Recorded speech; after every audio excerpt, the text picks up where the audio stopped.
Modesty Savino, Realtor at Keller Williams in Clark Summit. I'm here in the studio with Angelo and Brooke from the A-Team at Guild Mortgage. Before we get started, I'm very excited to present this video to you today because it's going to educate our buyers in this market and also people trying to sell their home, because obviously they need the buyers too to do this. So some people think that it's a bad time to buy, and so we'd like to present some information to you, and then you can decide on, what the best route is for you to take. No one can rush this process for you. It's all about timing and obviously about financing. So here are Angelo and Brooke to give you some facts about what's been going on in the market. Hi everybody, it's Angelo and Brooke here with the A-Team at Guild Mortgage. Thank you, Gladys, very much for having us in the studio today to give this market update. We just wanted to come in and touch base on where rates are at, where we think they might be going, some things that affect that a lot of people don't know, and then options you'll have, even after closing, if the rates do come back down, which makes it still a good time to buy, but we want to talk about why that is. So I wanted to start really quick by just addressing one thing. Whenever you see on the news that they're raising the Fed funds rate, that's not a direct correlation to interest rates on mortgages. So we've had some calls from agents, when the rate went up 3/4 of a point, that rates went up 3/4 of a point at that time. That's not the case. It's not a direct correlation. There is a correlation historically. Usually mortgage rates are 3 to 4% above the Fed funds rate, but it's not a direct correlation. So when you see that changing, that doesn't mean mortgage rates changed by that much that day. But I did want to throw it to Brooke here to talk about what affects your rate, different things, different characteristics that affect it, and just to educate you on how many different things there are that do that. Yeah, so a lot of people don't realize, just what impacts your rate. So first of all, the loan type that you get, and when we get an application, we'll look over your whole application and see what loan program is really going to best serve you and what's going to give you the best interest rate. So, we definitely have a lot of options, especially in this market where rates are a lot higher than we've seen. We have a lot of programs that can really help you, like our PHFA program, conventional programs like Home Ready and Home Possible are options that we have for that. So those are options that we explore for you.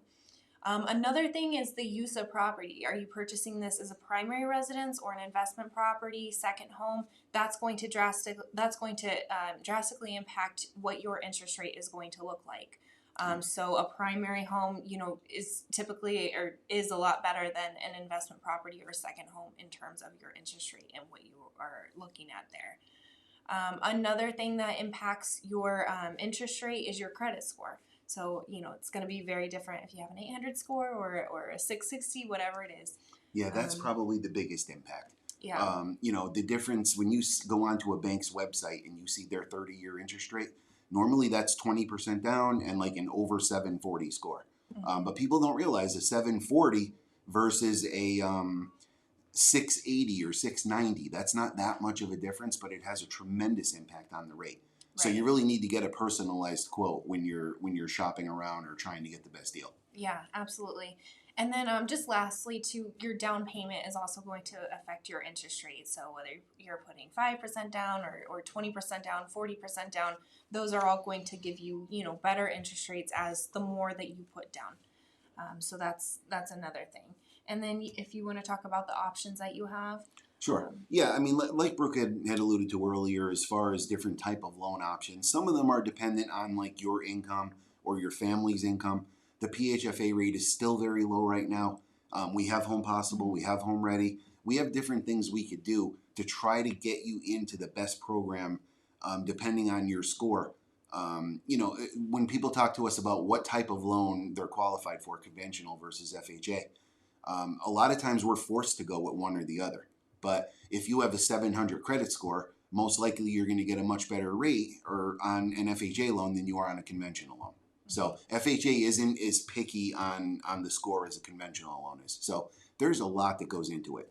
But we do try, like Brooke said, we get all the information.